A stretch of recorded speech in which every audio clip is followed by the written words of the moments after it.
do not move to Highlands Ranch. What do you have against miles of open trails, beautiful rec centers, and tons of bang for your buck for these gorgeous homes?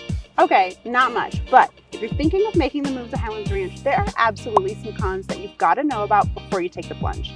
And as full-time professional real estate agents, we are the perfect people to guide you through what those cons are. We're Jake and Megan Friedel, your brother-sister duo and tour guides to South Metro Denver. Make sure to subscribe. Oh my God, oh my God, oh my God!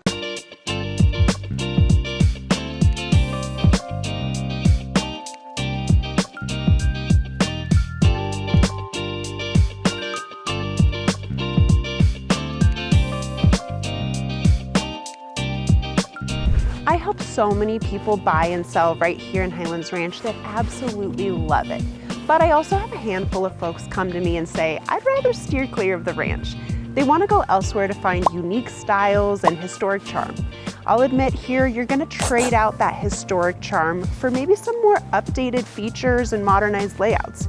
You're going to trade that uniqueness for lots of square footage. But yeah, here in Highlands Ranch, you are stuck to just a few builders. That means you are going to come across cookie cutter layouts and repeat styles of homes.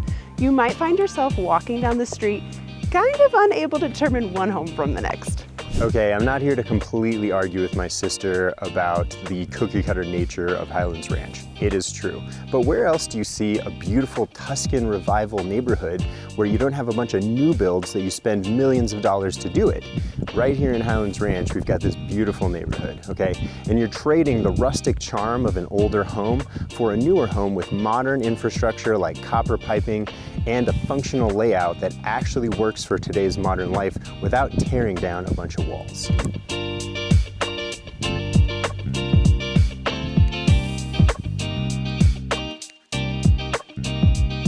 Another con, if you haven't already considered it, is Highlands Ranch is very unwalkable. Even here at the height of its walkability, a place like Park Central or right around town center still involves quite a bit of walking to get anywhere cool. And the transportation system, very bare bones. We're talking a couple buses that do not come very often and one that goes into Denver. If you are considering a move to Highlands Ranch, you've got to be aware of one of its biggest cons, which is a lack of a really cool downtown area. Here we're at this town center, which I feel like it didn't quite live up to the potential it could have. It's got a few corporate places, but nothing that really makes it unique and not as robust as I think it could be. And it's not just town center. I feel like in general, there's just not very many cool restaurants. Okay, but should you really be eating out that often? I mean, we have great grocery stores here. We can buy healthy food. Restaurants are notorious for using bad oils and charring their food, which is a carcinogen and causes cancer later on. We've got a natural grocers right behind us, and you get all your healthy food right there. I do love natural grocers. Very interesting.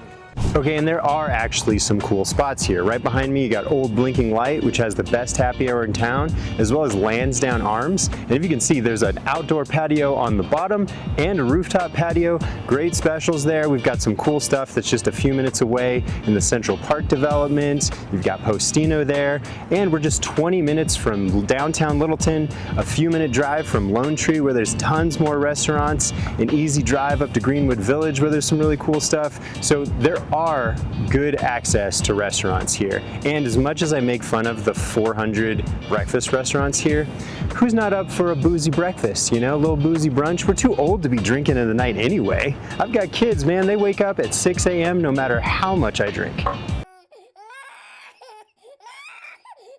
If you're worried about the suburban trope of super corporate, well, Highlands Ranch does fit that description. Here's a great example of it. Lots of corporate chains, hence the old Chicago.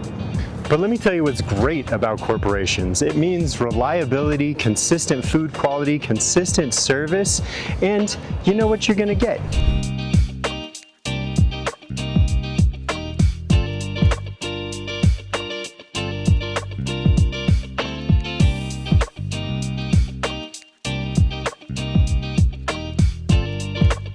Highlands Ranch is so beautifully maintained, and a large part of that is due to our HOA.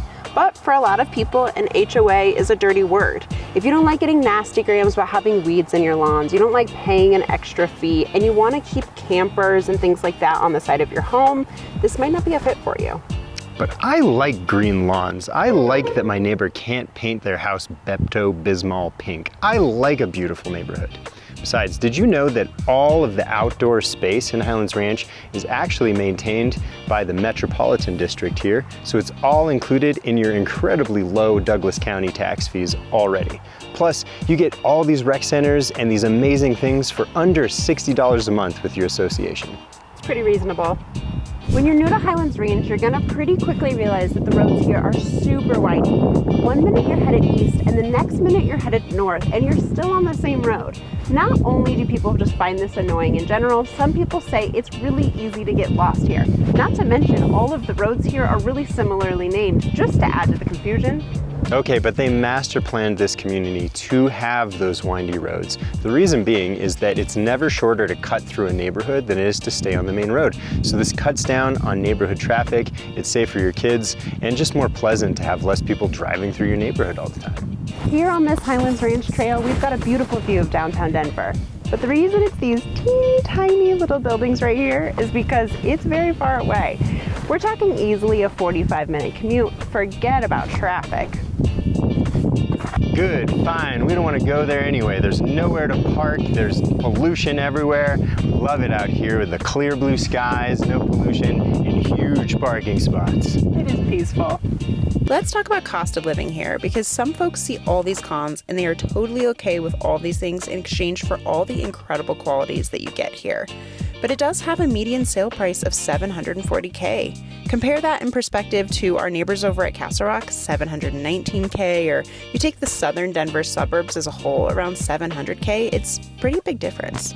And what you're not going to see when you're browsing Zillow is the gas prices and other cost of living things. But I'm telling you, it's about 50 cents more per gallon for gas in Highlands Ranch than if you drive 10 minutes north to Centennial or Littleton.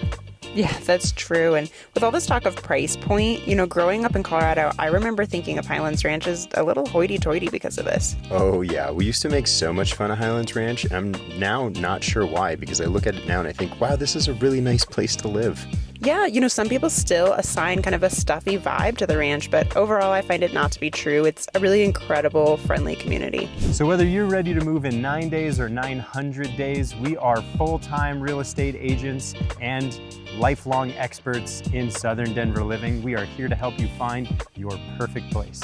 Absolutely. And hey, if this video didn't scare you off, we have other videos about Highlands Ranch and other local tours. So be sure and subscribe so you can be the very first to check all of them out. See you next time.